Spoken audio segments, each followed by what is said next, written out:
एक दो दिन पहले मोदी जी ने देश के नाम संदेश दिया, बड़ी अच्छी बात कही उन्होंने। खाने के तेल का भी है, इसके आयात के लिए भी बहुत बड़ी मात्रा में हमें विदेशी मुद्रा खर्च करनी पड़ती है।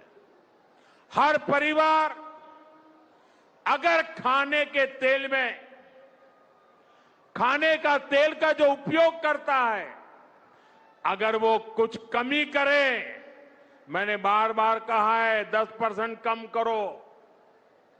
अगर हम तेल खाना कम करें ना, तो भी वो देशभक्ति का बहुत बड़ा काम है। उन्होंने कहा कि खाद्यान्न तेलों में 10% तक की कटौती कीजिए, जिससे हम विदेशी मुद्रा यूएस डॉलर बचा सकें। अब भारतीय पब्लिक सोच रही है कि ज्यादातर तिलहन का उत्पादन तो हिंदुस्तान में होता है, जैसे तिल, मूंगफली, नारियल, सरसों का तेल, देसी घी, इन सब का उत्पादन जब भारत में होता है और हम अपने खाने भर का उत्पादन कर लेते हैं, तो हम विदेशों से किस प्रकार के तेलों का आयात करते हैं और क्यों करते हैं।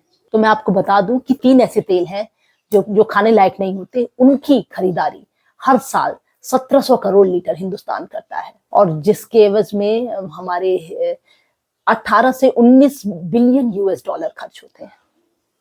इससे भी ज्यादा शॉकिंग बात यह है कि ये तीनों तेल भारत में होने वाली अधिकांशतः बीमारियां, जैसे hypertension, diabetes, heart disease, cancer, arthritis, fatty liver, obesity, इन तमाम तरीके की बीमारियों के जिम्मेदार हैं। ये 3 तेल हैं, palm oil, soybean oil and sunflower oil. इन 3 तेलों का बेसिकली यूज नमकीन, biscuit, chips, bakery product, instant food और रेस्टोरेंट और ये बाहर ठेले खुमचे वालों द्वारा प्रयोग किया जाता है। और हाँ, जो आप बाहर मोटे मोटे पनीर के टुकड़े और घी मक्खन से लबालब रेस्टोरेंट में फूड्स खाते हैं, उनमें भी इसका प्रयोग होता है। ये सब मैं आपको क्यों बता रही हूँ? ये मैं इसलिए बता रही हूँ कि इन तेलों का प्रयोग मोदी जी ने 10% कम करने को कहा है। मैं कहती हूँ कि इन तेलों को तो 100% अपनी लाइफ से निकाल देना चाहिए, और इनकी जगह पर सरसों का तेल और मूंगफली का तेल, नारियल का तेल, तिल का तेल, देसी घी, इन तेलों का इस्तेमाल करना चाहिए।